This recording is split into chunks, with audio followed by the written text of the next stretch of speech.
Ela nunca viu o pai sem camisa. E no último adeus, descobriu o motivo devastador. O telefone tocou às 6h17 da manhã. Era do hospital. A voz do médico estava séria demais, medida demais, como quem escolhe cada palavra para não ferir, mas já sabendo que vai.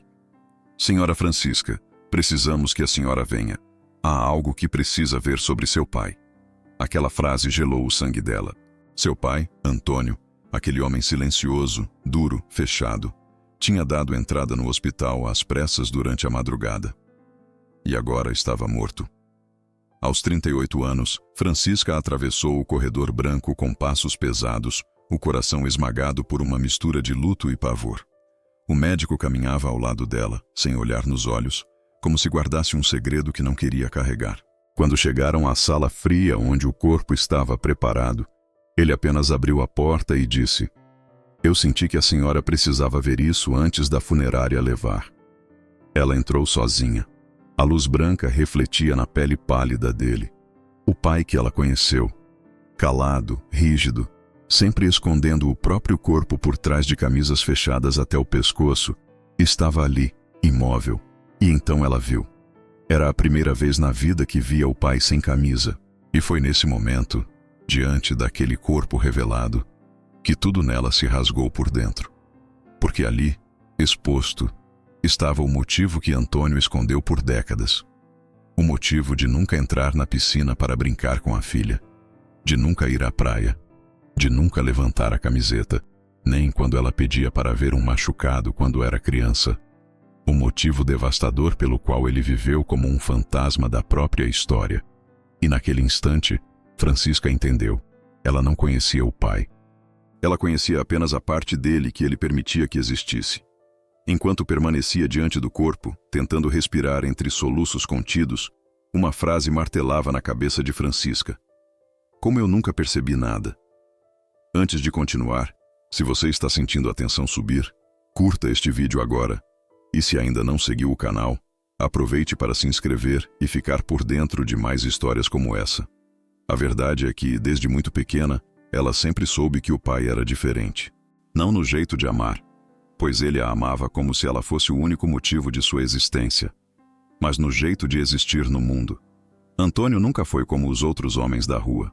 Nunca foi de risadas, de rodas de conversa, de cerveja na calçada. Ele era um homem das sombras silenciosas, das palavras contadas, dos gestos calculados. Um homem que parecia sempre ter medo de algo ou de alguém.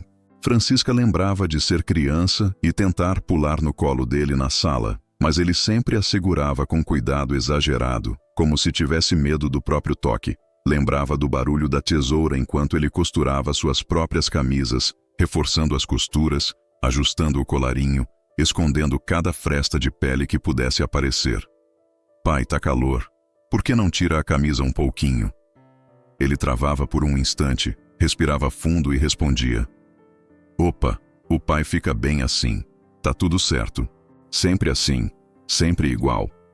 Uma resposta gentil, mas uma recusa inegociável. Ela tinha 6 anos quando notou que ele nunca entrava no mar nas viagens baratas para o litoral. Sentava-se na areia com os sapatos ainda nos pés, observando-a brincar, sorrindo com aquele sorriso tímido e torto que parecia pedir desculpas por existir. E quando ela corria até ele e tentava abraçá-lo, o pai inclinava o corpo para proteger o peito, como se não quisesse jamais que ela o tocasse sem tecido no caminho. Francisca sempre sentiu que havia algo desalinhado no pai. Não no carinho, esse era impecável, mas no jeito dele ocupar o mundo, sempre reduzindo o próprio corpo, sempre pedindo desculpas com o olhar. Ele era o homem das camisas fechadas até o pescoço. O homem que nunca relaxava os ombros. O homem que parecia viver como quem se esconde de uma ameaça invisível. Mas, para uma criança, tudo isso só parecia o jeitinho estranho do pai. Foi só depois que ela entendeu que aquilo era medo. Na escola, todas as outras crianças falavam da mãe. "Minha mãe fez bolo. Minha mãe vai no passeio. Minha mãe brigou comigo hoje." E Francisca, tentando acompanhar, dizia: "A minha mãe está no céu."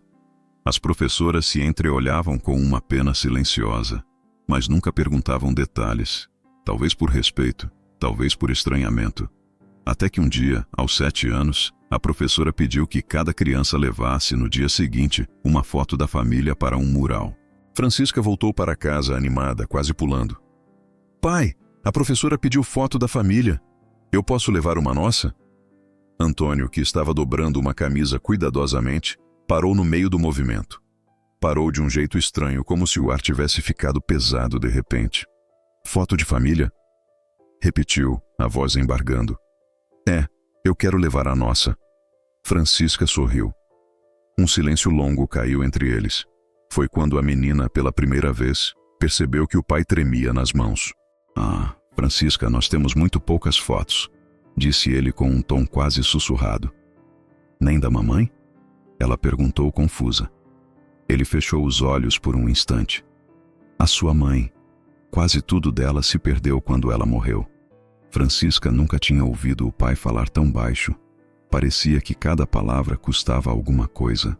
Ela ia aceitar a resposta, até que ele se levantou devagar, caminhou até o quarto e abriu a gaveta mais alta da cômoda, aquela que ele nunca deixava ninguém mexer. Quando voltou, trazia nas mãos uma única fotografia. Era pequena, desgastada, quase branca de tão desbotada. Nela, via-se uma mulher segurando um bebê recém-nascido no colo. A mulher, a mãe, tinha o rosto quase ilegível. Parecia que alguém tinha passado os dedos sobre a imagem tantas vezes que apagou os traços. O pai entregou a foto para Francisca como se estivesse entregando um fragmento de ossos. É a única que sobrou, disse, com a voz seca. Cuida bem dela. Os olhos dele ficaram vermelhos, mas ele virou o rosto rápido para que ela não visse. No dia seguinte, Francisca chegou animada à escola com a foto dentro de um saquinho plástico. Mas a empolgação durou pouco. Quando as crianças foram colando suas fotos no mural, rindo e apontando, 2 delas se aproximaram da foto de Francisca. Um menino franziu a testa, zombando. Que isso? Nem dá para ver a cara de ninguém. Tá tudo apagado. Uma menina riu. Parece até inventada. Tá estranha demais. O menino insistiu, empurrando a foto com o dedo. Isso aí nem é foto de verdade. Francisca sentiu um calor subir pelo corpo. Uma mistura de vergonha, raiva e algo que ela não entendia. Num impulso, empurrou o menino no ombro. Não chegou a derrubá-lo, mas o choque fez o grupo inteiro se calar. O menino arregalou os olhos, surpreso. Francisca não disse nada. Simplesmente virou as costas, correu até a carteira dela e sentou com força, segurando o choro até onde conseguiu, até as lágrimas finalmente escaparem, silenciosas, teimosas. A professora tentou organizar a confusão, mas Francisca só queria desaparecer. A foto desbotada ficou ali, torta no mural, enquanto ela escondia o rosto nos braços. Naquela tarde, quando Antônio foi buscá-la na escola, ele não perguntou nada. Ele apenas viu os olhos inchados dela. Viu o jeito como ela caminhava, arrastando a mochila, derrotada. Sem dizer uma palavra, ele pegou a mão dela. A mão dele era áspera, calejada de trabalho pesado, mas o toque era leve, quase maternal. Ele a levou para tomar sorvete, algo que eles nunca faziam, porque dinheiro era curto. Enquanto ela tomava o sorvete de morango em silêncio, ele ficou olhando para a rua, vigiando, sempre vigiando. Não liga para eles, Chiquinha, ele disse de repente, usando o apelido que só ele usava. Ela levantou os olhos. A foto. Eles disseram que não é de verdade. O pai travou o maxilar. Uma veia saltou no pescoço dele. Ele não olhou para ela. Continuou olhando para o vidro da sorveteria, mas Francisca viu uma lágrima solitária escorrer pela bochecha dele, rápida, antes que ele a secasse com as costas da mão suja de graxa. É de verdade, ele disse com uma firmeza assustadora. É a única verdade que importa. Sua mãe, ela te amou mais do que a própria vida. Ela agora está lá no céu olhando por você. Francisca sorriu fraco, sentindo um conforto triste naquelas palavras. Olhando por você. Naquele momento parecia apenas uma promessa religiosa, mas anos depois, ela entenderia que aquele cuidado não vinha do céu. Vinha dali mesmo, daquele homem que anulou a própria existência para que ela pudesse ter uma. O tempo passou. A infância, com suas perguntas inocentes, ficou para trás. E então chegou a adolescência. E foi na adolescência que as estranhezas do pai deixaram de ser apenas curiosas e começaram a se tornar inexplicáveis. Francisca tinha 13 anos quando aconteceu.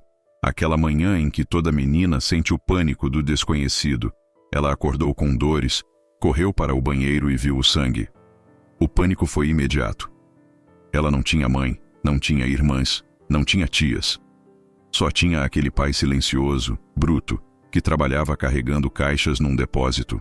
Ela ficou trancada no banheiro, chorando de vergonha, sem saber como contar, sem saber o que pedir. Pai. Ela chamou pela fresta da porta, a voz tremendo. Do outro lado, o silêncio. Depois passos rápidos se aproximando. O que foi, filha? Machucou. A voz dele estava carregada de alerta, pronta para a guerra. Não, é que... eu acho que... Ela não conseguia dizer. A vergonha queimava o rosto. Houve um silêncio de 2 segundos do lado de fora. E então, a reação dele não foi a de um homem constrangido. Não foi a reação de um pai solteiro que coça a cabeça e liga para uma vizinha pedindo socorro. Abre a porta, Chiquinha. Deixa só uma fresta. Ela abriu. Ele não entrou. Ele respeitava a privacidade dela com um rigor quase militar. Ele apenas passou um pacote pela fresta. Um pacote de mods. E não qualquer um. O tipo certo, o tamanho certo. E junto, uma bolsa de água quente, já cheia. Toma banho quente que ajuda na cólica, ele disse através da porta fechada. E eu vou fazer um chá de orégano. É ruim, mas alivia a dor. Francisca ficou parada, segurando o pacote, atordoada. Como ele sabia? Como ele tinha aquilo guardado em casa? Como um homem que mal falava, que vivia entre caixas e poeira, sabia fazer chá de orégano para a cólica? Quando ela saiu do banheiro, meia hora depois, o chá estava na mesa. Ele estava na varanda, fumando um cigarro, olhando para o nada. Pai. Ela começou sentando à mesa. Ele não se virou. Como o senhor sabia. Ele soltou a fumaça devagar. Eu leio muito, Francisca. O pai lê muito. Mentira. Ele mal lia jornal. Mas Francisca aceitou a mentira porque o chá estava quente e a dor estava passando. Ela aceitou porque era mais fácil acreditar que ele era apenas um pai muito dedicado do que questionar de onde vinha aquela intuição feminina tão precisa. Mas as coisas começaram a piorar quando Francisca quis viver. Aos 15 anos, ela era bonita. Os traços do rosto começaram a mudar. O corpo ganhou curvas. E foi aí que o medo do pai se transformou em paranoia. Ele não a deixava usar saias curtas. Não por machismo ou religião. Era pavor. Puro e simples pavor. O mundo é perigoso, Francisca. Homem é bicho ruim. Você não sabe do que eles são capazes. Ele falava isso com uma propriedade que gelava a espinha. Não era o aviso de um pai preocupado. Era o aviso de uma testemunha ocular. Como se ele tivesse visto o inferno de perto e voltado só para avisá-la. Uma noite, Francisca chegou em casa 5 minutos atrasada da escola. 5 minutos. Quando abriu a porta, encontrou o pai pálido, suando frio, segurando o telefone com tanta força que os nós dos dedos estavam brancos. Havia uma mala aberta no sofá. Roupas jogadas dentro de qualquer jeito. Pai, o que houve? Ele correu até ela, segurando-a pelos ombros com força, sacudindo-a. Onde você estava? Eu disse 18 horas. Eu disse 18 horas, Francisca. O ônibus atrasou, pai. Que mala é essa? A gente vai viajar? Ele parou. Olhou para a mala, olhou para ela. O pânico nos olhos dele foi diminuindo, dando lugar a uma exaustão profunda. Ele soltou os ombros dela e desabou no sofá, cobrindo o rosto com as mãos. Eu achei que tinham te levado. Quem, pai? Quem ia me levar? Ele não respondeu. Nunca respondia. Mas naquela noite, Francisca acordou de madrugada para beber água e viu a luz da sala acesa. Antônio estava lá. Sem camisa? Não. Nunca. Ele estava com a camisa de sempre, abotoada até o pescoço, mesmo no calor de 30 graus. Mas ele estava fazendo algo que ela nunca tinha visto. Ele estava diante do espelho pequeno da sala, com a mão por dentro da camisa, apertando as costelas. O rosto dele estava contorcido de dor. Ele gemia baixo, um som abafado, agudo. Francisca pisou numa tábua solta do chão. Crack. O pai girou o corpo num reflexo instantâneo, puxando a mão de dentro da roupa como se tivesse sido pego roubando. Ele ofegava. Volta pra cama, Francisca. Ele ordenou, ríspido. Pai, você tá machucado? Tá doendo? Ela deu um passo à frente. Não chega perto. Ele gritou. O grito ecoou na casa pequena. Foi a primeira vez que ele gritou com ela daquele jeito. Não era raiva, era defesa. Francisca parou, assustada. O pai encostou na parede, tentando controlar a respiração, mas parecia que o ar não entrava. Parecia que havia algo apertando o peito dele. Algo físico. Algo que o esmagava por baixo daquela camisa de flanela grossa. É só uma dor nas costas. Ele mentiu, a voz falhando. Carreguei muito peso hoje. Vai dormir. Francisca foi, mas não dormiu. Ela ficou deitada no escuro, ouvindo a respiração difícil do pai na sala. Uma respiração curta, chiada, como a de alguém que está usando um espartilho de ferro. Como alguém que está sendo esmagado pelo próprio segredo. Ela não sabia, mas aquelas dores nas costas eram as faixas. Faixas apertadas que ele usava todos os dias, há 15 anos, para esconder algo que precisou morrer para que o pai pudesse nascer. Francisca adormeceu com uma pergunta na cabeça. O que tem embaixo dessa camisa que ele prefere morrer a me mostrar? Os anos passaram e a cidade mudou, mas o pai continuava igual. Sempre fechado, sempre vigilante. Mas agora havia algo novo. Os olhares. Francisca já tinha 18 anos, e Antônio, com seus 42 anos, era um homem intrigante para a vizinhança. Ele não bebia no bar da esquina, não falava palavrão, e tinha as mãos finas, apesar do trabalho pesado. Foi nessa época que Dona Jandira, a viúva da Casa Verde, começou a cercar. Era 1952. Naquela época, uma mulher não se atirava. Ela cuidava.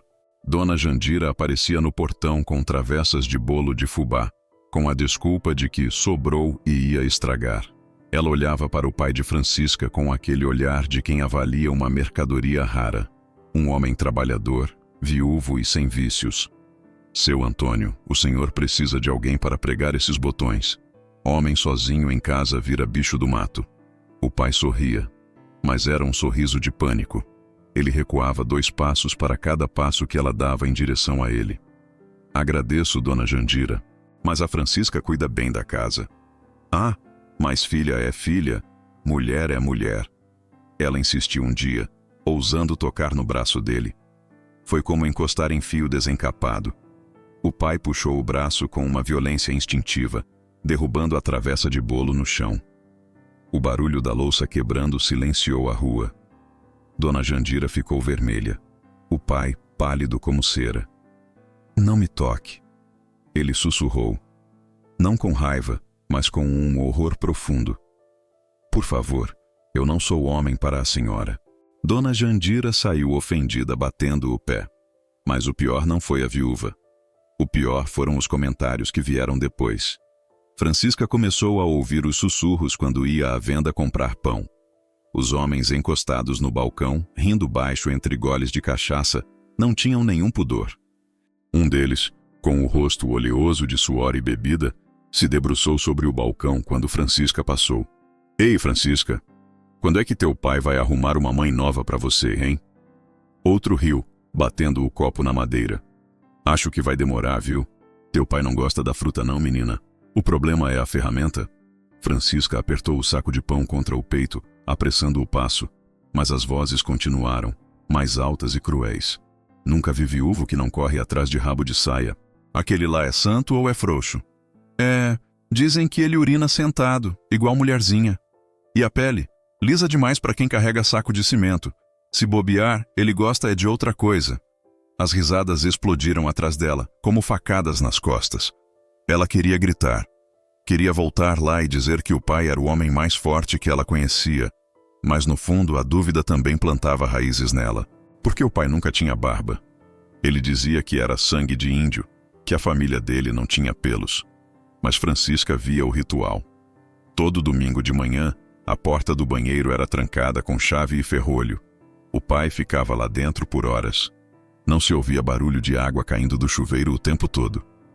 Ouvia-se barulho de panos, de água na bacia, de gemidos abafados. Uma vez, movida por uma curiosidade culposa, Francisca encostou o ouvido na porta. Ela esperava ouvir o barulho de uma gilete raspando a pele, batendo na pia. Tuk, tuk, tuk. Mas não havia esse som. Havia o som de tecido sendo rasgado. E depois, um cheiro adocicado e ferroso que passava por baixo da porta. Cheiro de sangue. Francisca bateu na porta assustada. Pai? Tá tudo bem? Silêncio absoluto lá dentro. Depois, o barulho de coisas sendo escondidas às pressas. Quando ele abriu a porta, estava suado. A camisa, como sempre, abotoada até o último botão. Mas havia uma mancha pequena, quase imperceptível, na lateral da camisa, na altura das costelas. Vermelha. Viva. Me cortei fazendo a barba. Ele disse rápido demais, passando a mão no rosto que estava liso, sem nenhum corte visível. Francisca olhou para a mancha na camisa. Olhou para o rosto intacto dele. A mentira era tão óbvia que doía. Mas ela não teve coragem de desmascará-lo. Pai, o senhor está doente? É alguma coisa grave? Ela pensou que fosse câncer, tuberculose, alguma praga da época que ele escondia para não preocupá-la. Ele segurou o rosto dela com as duas mãos. As mãos tremiam levemente. O pai está bem, filha. O pai é forte. É só a pele que é sensível. Francisca assentiu, engolindo o choro. Naquele dia, ela decidiu que nunca mais perguntaria, porque a verdade parecia ser algo tão terrível, tão doloroso, que o pai preferia sangrar em silêncio todo domingo a dividi-la com ela. O preço do segredo não era apenas o silêncio, era a própria carne apodrecendo sob o tecido. O tempo não perdoa segredos. Ele cobra juros. E para Antônio, o corpo começou a apresentar a fatura. Francisca cresceu. O corpo de menina virou corpo de mulher, e isso parecia aterrorizar o pai ainda mais. Quando ela trouxe o primeiro namorado para casa, um rapaz simples da oficina mecânica, Antônio virou uma estátua na sala. Ele não ameaçou o rapaz. Não fez interrogatório.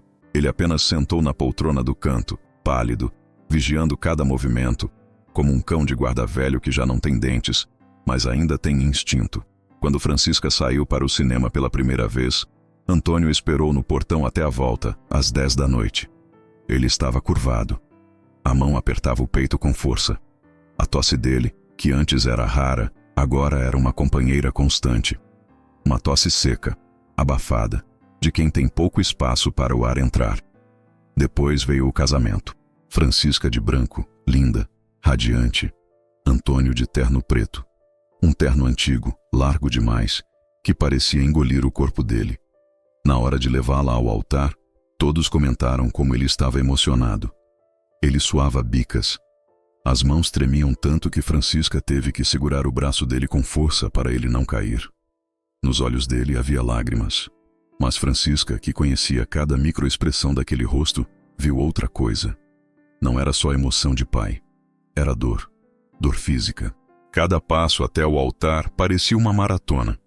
Ele respirava curto, puxando o ar como se estivesse se afogando em terra firme. Quando a entregou ao noivo, ele sussurrou no ouvido dela: "Seja feliz, minha filha. Seja livre." Foi a única vez que ele usou a palavra livre. Francisca foi morar em outra casa, mas visitava o pai toda semana. E a cada visita, a casa parecia maior, e ele, menor. Até que veio o dia que Francisca tanto temia. Ela chegou num domingo de manhã para o almoço e encontrou a porta da frente destrancada. Isso nunca acontecia. Antônio vivia trancado. "Pai?" Ela chamou, entrando com a sacola de pão.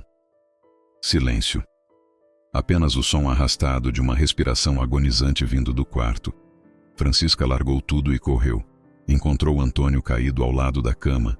O rosto estava roxo, os lábios cinzentos. Ele arranhava o chão, tentando se levantar, mas o corpo não obedecia. Pai! Ela gritou, caindo de joelhos ao lado dele. Pai, o que foi? É o coração. Ela tentou levantá-lo, mas ele era pesado. Ele agarrou o braço dela com uma força desesperada.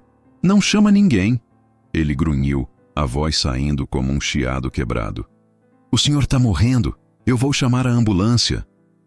Francisca chorava, tateando o bolso dele em busca da chave do portão. Não! Ele gritou. Um grito que deve ter rasgado a garganta dele. Com uma energia que ele não deveria ter, ele segurou os pulsos de Francisca. Os olhos dele estavam arregalados, cheios de um pavor absoluto. Sem médico, sem hospital. Pai, pelo amor de Deus, o senhor não está conseguindo respirar. Deixa eu abrir sua camisa, tá apertando. Francisca levou a mão aos botões da camisa dele. Foi aí que o caos explodiu. Antônio reagiu como um animal encurralado. Ele empurrou a filha. Não foi um empurrão de agressão, foi de pânico. Ele se arrastou para trás, encolhendo-se contra a parede, cruzando os braços sobre o peito com tanta força que parecia querer afundar as costelas para dentro. Não toca em mim! Ele berrou, as lágrimas escorrendo pelo rosto roxo. Me deixa morrer aqui! Me deixa morrer vestido! Francisca parou, paralisada pelo choque. Aquele não era seu pai. Aquilo era um homem preferindo a morte à exposição. Pai, por que o senhor está fazendo isso? Ela soluçou. É só um médico. Eles vão te ajudar. Eles não vão entender. Ele chorou, a cabeça caindo no peito. Eles vão tirar tudo de mim. Vão tirar o seu pai. Francisca não sabia o que fazer. O pai estava sufocando na frente dela, e a única coisa que ele protegia não era a vida, era a camisa abotoada. Desesperada, ela correu para a cômoda. Eu preciso dos seus documentos. Se o senhor não vai, eu vou trazer o médico aqui. Onde está sua carteira? Ela puxou a gaveta proibida com força. A gaveta saiu do trilho e caiu no chão, espalhando tudo. Não havia armas, não havia dinheiro roubado. Havia faixas de tecido, rolos e rolos de tecido de algodão grosso, manchados de sangue velho. E no meio da bagunça, um envelope amarelo deslizou para o pé de Francisca. Não estava lacrado. Francisca pegou o envelope, procurando o RG, o CPF, qualquer coisa para dar ao médico na emergência. Ela puxou o papel de dentro. Não era um documento de Antônio.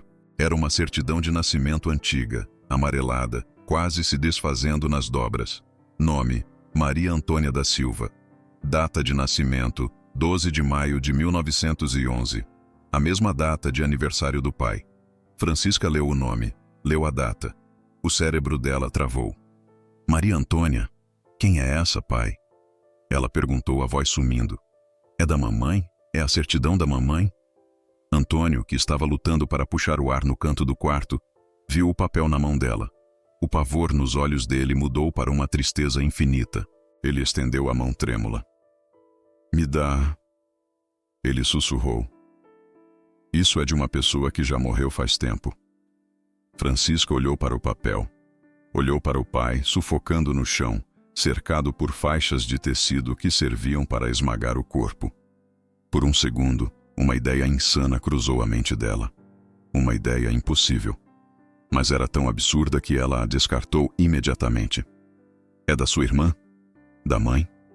Ela insistiu, confusa. Antônio fechou os olhos, vencido pela falta de ar. É de quem eu deveria ter sido se o mundo fosse outro. Francisca não teve tempo de perguntar mais nada. Antônio desmaiou.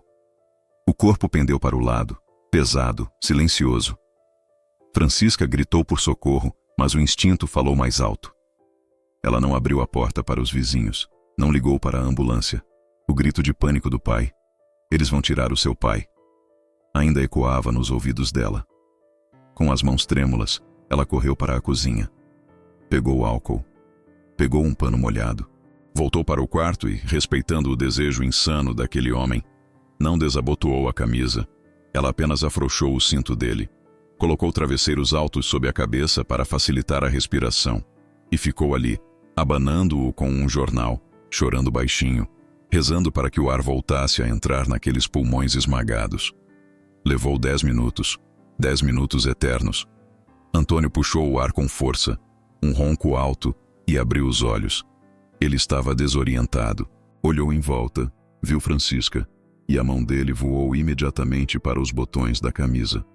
Estavam fechados. Ele soltou um suspiro longo, trêmulo. Um suspiro de gratidão. Você não chamou ninguém. Ele disse, a voz fraca.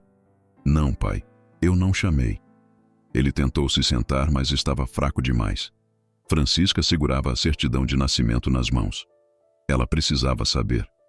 Pai, quem é Maria Antônia? Antônio olhou para o teto mofado do quarto. Ele sabia que não podia dizer a verdade. A verdade era perigosa demais. A verdade destruiria a imagem que ele construiu para ela. Então, ele fez o que sempre fez. Protegeu a filha com uma mentira feita de dor. Era minha irmã gêmea. Ele mentiu, sem piscar. Ela morreu no parto. Minha mãe, ela queria muito a menina. E Deus levou a menina e deixou eu. Francisca sentiu um aperto no peito. E por que o senhor disse que deveria ter sido ela? Antônio virou o rosto para a parede, escondendo uma lágrima que teimava em cair. Porque eu sobrevivi, Francisca. E a culpa de viver no lugar de outra pessoa, é um peso que a gente carrega para sempre. Eu guardo o documento dela para lembrar que a minha vida custou a dela. Era uma mentira perfeita, triste, nobre, devastadora. Francisca guardou o papel de volta no envelope com cuidado, sentindo uma pena imensa daquele homem que carregava o peso de um fantasma desde o nascimento. Ela não sabia que o fantasma não era uma irmã. O fantasma era ele mesmo. Depois daquele dia, Antônio nunca mais foi o mesmo. A irmã gêmea serviu de desculpa, mas o corpo não aceitava desculpas. A saúde dele despencou. Ele parou de ir à oficina, parou de ir à venda. Vivia trancado no quarto, saindo apenas para o banheiro. E mesmo assim, com a chave na mão. Francisca ia todos os dias cuidar dele. Fazia sopa, limpava a casa, tentava convencê-lo a ir ao médico. Mas a recusa dele era absoluta. Era uma barreira intransponível. Se eu tiver que morrer, que seja aqui, na minha cama, do meu jeito. A tosse piorou. O sangue começou a aparecer nos lenços que ele escondia no lixo. Francisca via tudo. Via o pai definhando, encolhendo dentro daquelas roupas largas. Mas havia uma regra não dita naquela casa. Ninguém toca no corpo de Antônio. Até que chegou a noite final. Era uma terça-feira chuvosa. Francisca estava na cozinha fervendo água para o chá quando ouviu o pai chamá-la. Não foi um grito. Foi um sussurro, mas a casa estava tão silenciosa que parecia um trovão. Ela entrou no quarto. O cheiro era forte. Cheiro de doença, de remédio velho, de lugar fechado. Antônio estava sentado na cama, encostado em 3 travesseiros. Ele estava suando frio, mas tremia de febre. Chiquinha. Ele chamou, estendendo a mão ossuda. Ela segurou a mão dele. Estava gelada. Tô aqui, pai. Ele apertou a mão dela com uma força surpreendente. Os olhos dele, sempre tão esquivos, agora estavam fixos nos dela. Havia urgência ali. Havia medo. Promete uma coisa pro pai. O que o senhor quiser. Quando a hora chegar, e ela tá chegando, filha, não deixa ninguém mexer em mim antes de você. Francisca sentiu as lágrimas subirem. Pai, não fala isso. Promete. Ele insistiu, a voz falhando. Se eu cair na rua, se eu apagar aqui, não deixa enfermeiro, não deixa vizinho, não deixa ninguém tirar minha roupa. Você promete que vai estar lá? Que você vai cuidar da dignidade do seu pai? Aquilo não era um pedido, era um testamento. Eu prometo, pai, eu prometo. Ele relaxou. Soltou a mão dela e fechou os olhos, parecendo finalmente em paz. Então tá bom, agora, apaga a luz. O pai quer descansar. Francisca apagou a luz e saiu do quarto, o coração apertado. Ela não sabia, mas aquela seria a última conversa deles. Na madrugada, o telefone dela tocou, mas não era da casa dele. Era um vizinho. Dona Francisca? É o seu Zé. A senhora precisa vir. O seu Antônio saiu para a rua de madrugada. Acho que ele foi tentar buscar ajuda, mas caiu na calçada. Francisca sentiu o chão sumir. Ele tá bem? Vocês chamaram alguém? A ambulância acabou de levar ele e Dona Francisca. Levaram para o hospital geral. O pânico que tomou conta de Francisca não foi o pânico da morte. Foi o pânico da promessa. Não deixa ninguém mexer em mim. Ela correu. O marido a levou, dirigindo o mais rápido que aquele carro velho aguentava pelas ruas vazias da madrugada. Francisca ia ao lado, com as mãos unidas em prece, rezando para chegar a tempo, rezando para chegar antes que alguém abrisse aquela camisa. Mas o destino, às vezes, é cruel. Quando ela chegou ao hospital, às 6h17 da manhã, o silêncio no corredor já dizia tudo. O médico veio caminhando em direção a ela. Sério, medido, sabendo que carregava uma bomba nas mãos. Senhora Francisca, precisamos que a senhora venha. Há algo que precisa ver sobre seu pai. E ali, naquele corredor frio, o ciclo se fechou. A promessa foi quebrada não por ela, mas pela necessidade.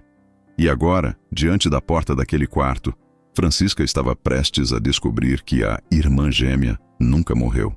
Ela apenas viveu escondida sob faixas de algodão e camisas de flanela, amando uma filha mais do que a própria liberdade.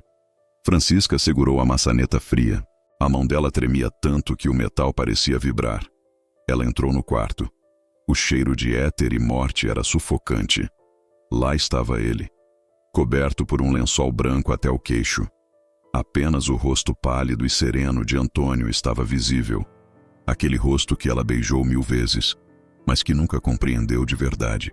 O médico parou na porta, respeitoso, mas com aquele olhar clínico de quem sabe que acabou de explodir o mundo de alguém.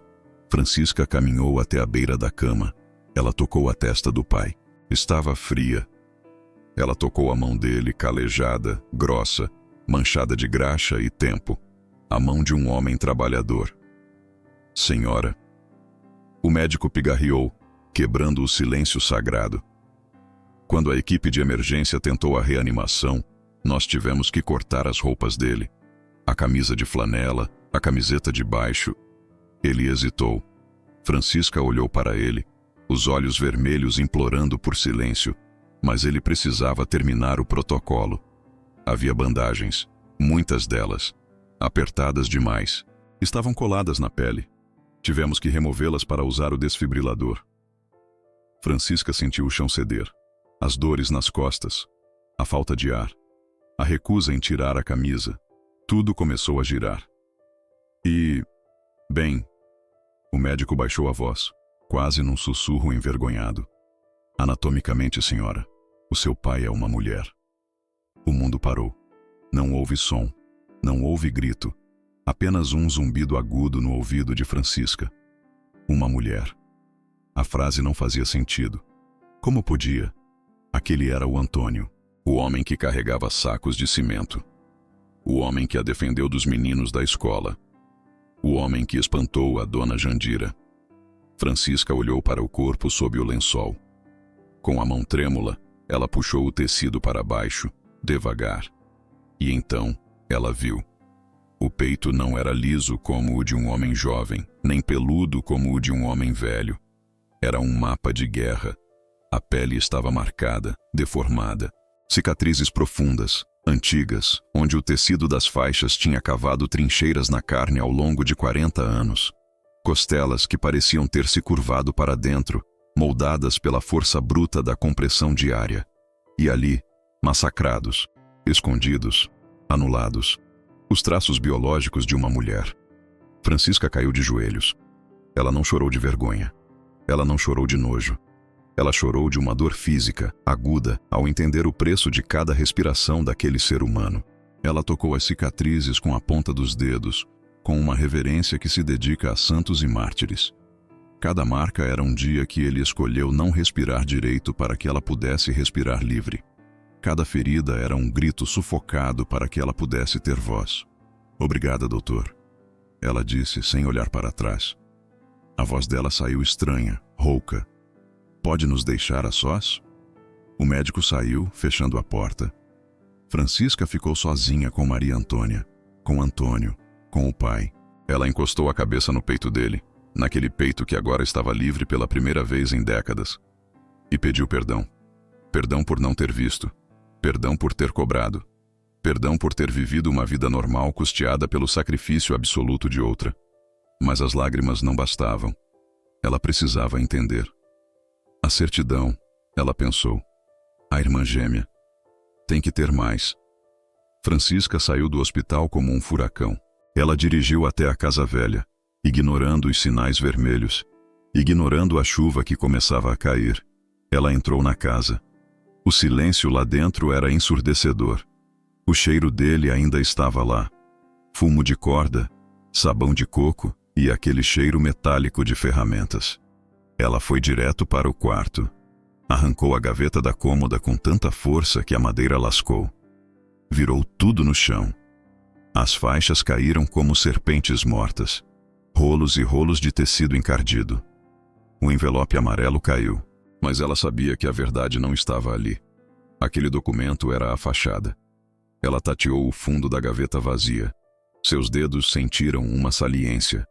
Um fundo falso. Com a unha, ela forçou a madeira. Crack. Lá dentro, escondido do mundo e de Deus, havia um tesouro. Um caderno pequeno de capa preta, desmanchando de tão manuseado. E uma foto. A foto era a mesma do mural da escola, mas nítida. Uma mulher jovem, de olhos assustados, segurando um bebê. Mas havia outra coisa na foto. O rosto da mulher estava inchado. O lábio estava cortado. Havia marcas roxas no pescoço. Atrás da foto, a letra dele. 1931. O dia que a Maria morreu para Francisca viver. Francisca sentou no chão, entre as faixas e a poeira. Ela abriu o caderno. O cheiro de papel velho subiu. A letra era a do pai. Aquela letra dura, angulosa, de quem aprendeu a escrever segurando a caneta com força demais. Como se fosse uma chave de fenda. Ela começou a ler. E enquanto lia, a voz dele invadiu a cabeça dela. Não a voz rouca dos últimos dias, mas a voz firme, protetora, que narrava histórias de ninar. Minha Chiquinha, se você está lendo isso, é porque o Antônio já descansou. E se ele descansou, você já sabe a verdade. Me perdoa pela mentira, filha. Mas a verdade era perigosa demais para uma menina carregar nos ombros. O homem que você chama de pai não nasceu pai, nasceu Maria. Mas a Maria não tinha força para te salvar.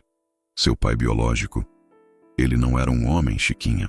Ele era um bicho ruim. Ele achava que mulher servia para apanhar e para servir. E quando você nasceu, e ele viu que era menina, ele ficou louco. Disse que mulher só traz desgraça. Disse que ia consertar o erro. Naquela noite de 31, ele bebeu 3 garrafas. Ele pegou a espingarda de caça. Ele olhou para nós duas no canto da sala e disse que ia acabar com a gente. Eu esperei ele apagar no sofá. Eu te peguei no colo, enrolada na manta azul. E eu corri. Deus, como eu corri, minha filha. Chovia muito. O barro do canavial segurava meus pés como se quisesse me enterrar ali. Eu sabia que se ele acordasse e achasse a Maria e a bebê, ele matava. Ele caçava a gente como tatu. E eu sabia de outra coisa. Uma mulher sozinha com criança naquela época não ia longe. A polícia devolvia para o marido. O delegado ria. A igreja mandava obedecer e carregar a cruz. Se eu continuasse sendo Maria, nós duas estávamos mortas. Então, naquela noite, na beira do Rio das Almas, eu tomei a decisão. Eu peguei a faca de cozinha que trouxe na bolsa. Eu cortei minhas tranças. Joguei o cabelo na água e vi ele ir embora com a correnteza. Rasguei meu vestido de flor. Roubei as roupas do varal de um colono. Uma calça larga, uma camisa xadrez. E aí veio a parte mais difícil. Eu peguei a tira da anágua e amarrei meus peitos. Amarrei com força, Chiquinha. Até o ar faltar. Até a costela estalar. Doeu. Doeu como um inferno. Mas eu precisava matar a mulher que existia em mim para que o pai pudesse nascer.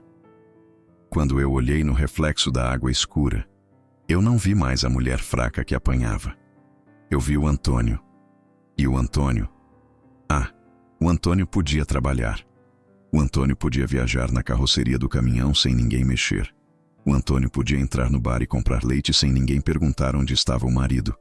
Ninguém mexe com um homem de cara fechada, filha. Nós andamos 3 estados. Eu trabalhei na enxada, no carvão, na carga. Minhas mãos sangraram até criar esse couro que você conhece. Eu aprendi a cuspir no chão, a falar grosso, a andar com passos pesados. Eu vivi 40 anos apertado nessas faixas. Cada respiro doía. No verão, a pele abria em ferida viva. No inverno, o pano molhado de suor gelava os ossos. Quantas vezes eu quis arrancar tudo. Quantas vezes eu quis vestir um vestido leve e sentir o vento na pele. Mas aí você corria para mim e gritava, pai, e a dor sumia. Porque eu sabia que você estava viva, que você estava segura, que aquele monstro nunca ia te achar. Porque ele estava procurando uma mulher fugitiva, não um pai viúvo e bravo. Não chora por mim, minha pequena. Eu fui feliz. Eu fui quem eu precisava ser. O amor não é o que a gente é, Chiquinha. O amor é o que a gente faz. E eu faria tudo de novo. Cada faixa, cada sufoco, cada mentira, cada dia de solidão. Só para ver você crescer livre. Só para ver você virar essa mulher forte que a Maria nunca pôde ser. Agora eu posso descansar. A Maria e o Antônio vão dormir juntos. Cuida da sua vida. Seja livre por nós dois. Com amor, do seu pai, da sua mãe, do seu velho. Francisca fechou o caderno. As lágrimas molhavam a capa preta. Ela abraçou aquele diário contra o peito e uivou. Um choro que não era apenas tristeza. Era a liberação de uma vida inteira de silêncios. Ela viu como num filme acelerado, todas as cenas da vida dela ganharem um novo sentido. O pai que não entrava na água. Proteção. O pai que sabia fazer chá de cólica. Memória. O pai que recusou a viúva. Fidelidade ao segredo. O pai que morreu sufocado na calçada porque teve medo de ir ao médico e ser descoberto. Sacrifício final. 2 dias depois, no enterro. A cidade inteira estava lá. A fofoca correu mais rápido que o vento. O caixão estava fechado, mas os olhares estavam abertos e cruéis. Cochichavam, apontavam. Dizem que era mulher. Um sussurrou alto demais. Que vergonha para a filha, disse a dona Jandira, ajeitando o véu preto. Viver uma mentira dessas é pecado mortal. Aberração, disse outro homem. Francisca ouviu. Ela estava parada na beira da cova, vestida de preto, segurando uma única rosa branca. O padre parecia desconfortável. Ele gaguejou ao dizer o nome Antônio. Francisca sentiu o sangue subir. O mesmo sangue de Maria. O mesmo sangue de Antônio. Ela deu um passo à frente, interrompendo a oração morna. Ela se virou para a multidão. Seus olhos secos varreram cada rosto ali presente. Vocês chamam de vergonha. A voz dela cortou o ar como uma lâmina. Vocês chamam de pecado. Vocês cochicham aberração. O silêncio caiu pesado sobre o cemitério. Francisca olhou para a cova aberta. O homem que está aqui dentro carregou cimento nas costas para eu poder estudar. Ele comeu resto para eu comer carne. Ele esmagou o próprio corpo dia após dia, durante 40 anos, para que nenhum homem jamais encostasse a mão em mim com violência. Ela olhou para Dona Jandira, que baixou os olhos. Vocês estão vendo uma mentira, mas eu estou vendo a verdade mais pura que existe. Ela jogou a rosa sobre o caixão. O baque surdo ecoou. Vocês vieram enterrar o Antônio, mas eu estou enterrando a minha mãe, a mulher mais corajosa que já pisou nesta terra. E se alguém aqui tiver metade da coragem que ela teve, que dê um passo à frente. Ninguém se mexeu. O vento balançou as árvores. A vergonha mudou de lado. Não era mais de Francisca. Era deles. Francisca deu as costas para a cidade. Ela caminhou para a saída do cemitério, de cabeça erguida, sentindo o sol no rosto. Ela estava sozinha, mas não se sentia só. Dentro dela, e na brisa que tocava sua pele, ela sentia a presença de 2 anjos guardiões, um pai que foi mãe, uma mãe que virou fera, e um amor que finalmente podia respirar. Às vezes, o herói não usa capa. Ele usa faixas apertadas e um silêncio cheio de amor. Quantas vezes julgamos o livro pela capa, sem saber que as páginas de dentro estão escritas com sangue e sacrifício? O amor de uma mãe não cabe em rótulos, não cabe em gêneros, não cabe em explicações lógicas. Ele é uma força da natureza que atropela tudo, até a própria identidade, para salvar uma cria. Antônio foi um pai, Maria foi uma mãe, mas acima de tudo, foi um amor infinito. Se você tem alguém que faria o impossível por você, não espere até encontrar um diário velho numa gaveta para agradecer. E você? Teria a coragem de Maria para apagar sua própria identidade e viver uma vida inteira em silêncio para salvar um filho? Ou acredita que existe um limite para o sacrifício? Deixe sua opinião aqui nos comentários. É muito importante saber o que você pensa. Se essa história de amor e entrega tocou seu coração, não esqueça de deixar seu like e se inscrever no canal. Aqui, a verdade emociona. E ela precisa ser contada. Até a próxima história.